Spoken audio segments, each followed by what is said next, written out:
رسول کائنات صلی اللہ علیہ وسلم کے اصحاب تو ایسے تھے کہ حضور علیہ السلام کی جو باتیں حضور علیہ السلام فرماتے نا ان پر من و عن عمل کرنا شروع ہو جاتے ہیں۔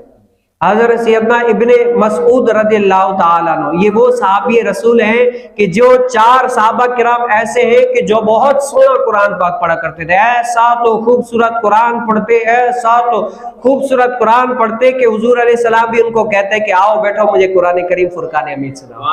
اتنا کرے کہ جس کے اوپر قرآن نازل ہوا ہے وہ محبوب علیہ السلام کسی اور کو کہے کہ بتاؤ جو مجھ پر قرآن نازل ہوا ہے ذرا سونی آواز میں مجھے وہ قرآن پڑھ کے سنا، وہ کیفیت کیا ہوگی، وہ لذت، وہ قرار کیا ہوتا گا۔ تو حضرت سیدنا ابن مسعود رضی اللہ تعالیٰ ان 4 صحابہ میں سے وہ ایک صحابی تھے جو بہت ہی خوبصورت قرآن پڑھا کرتے تھے،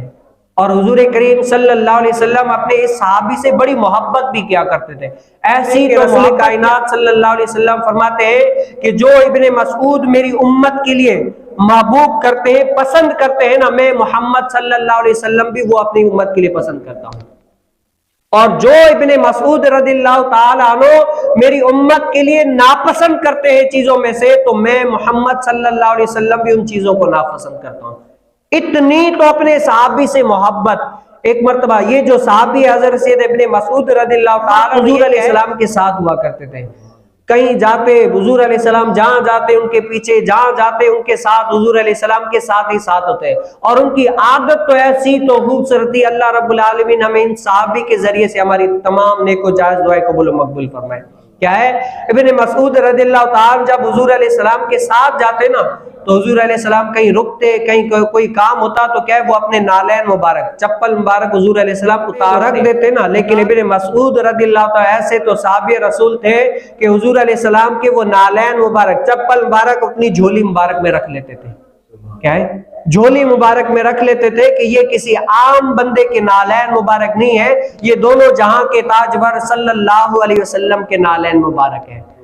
ایسی تو نالین مبارک سے حضور علیہ السلام سے محبت تھی کہ اپنی جھولی میں چپل مبارک رکھنا بھی سعادت سمجھتے تھے، اور اپنی جھولی سعادت کی بات ہے۔ تو اللہ رب العالمین کہے ہمیں ابن مسعود کے ذریعے سے ہمیں وہ حضور علیہ السلام کا قرب نصیب فرمائے، اللہ تعالی ہماری تمام نیک و جائز دعائیں قبول مقبول فرمائے۔ یہ مسلمانوں کے لیے، یہ میرے اور آپ کے لیے آئیڈیل ہے، یہ کیا ہے، ادب کا مقام ہے۔ یہاں پر یہ حضور علیہ السلام نے نہیں فرمایا کہ نہیں یہ ادب یہ نہیں ہے، آپ میری چپل جھولی مبارک میں نہیں اٹھاؤ، ایسے رکھو، ہاتھ میں بھی لے سکتے ہو، آج کل تو ہاتھ میں بھی لینے کو معیوب سمجھا جاتا ہے، لیکن صحابی رسول ایسی تھی کہ کہا کہ یہ کوئی عام کے چپل نہیں ہے، یہ دونوں جہاں کے تاجور صلی اللہ علیہ وسلم کے نالین مبارک ہے، اپنی جھولی میں رکھوں تو یہ میری جھولی کو کیا ہے، قسمت ہے، یہ میری قسمت ہے کہ یہ نالین مبارک میری قسمت میں آئے ہیں، یہ مجھے میسر آئے ہیں، تو وہ اپنی جھولی مبارک میں رکھا کرتے تھے۔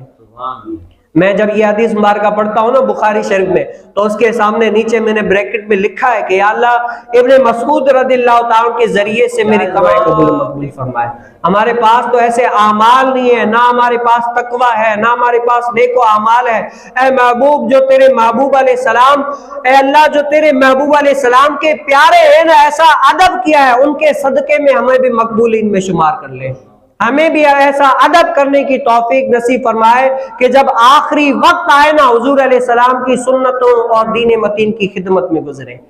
میں یہی دعا کرتا ہوں، اے مولا ہمیں کیا ہو جا اور مجھے تو اپنا بنا لے۔ یہ ہر کسی کو دعا کرنی چاہیے کہ بندہ اپنے رب تعالی سے یہ دعا کرے کہ مالک مجھے قبول و مقبول فرما لے۔ جب مالک اپنے غلام کو قبول فرما لیتا ہے نا، جب مالک اپنے غلام سے خوش ہو جاتا ہے، تو غلام کے لیے اس سے بڑھ کر خوشی کی بات ہی نہیں ہوتی۔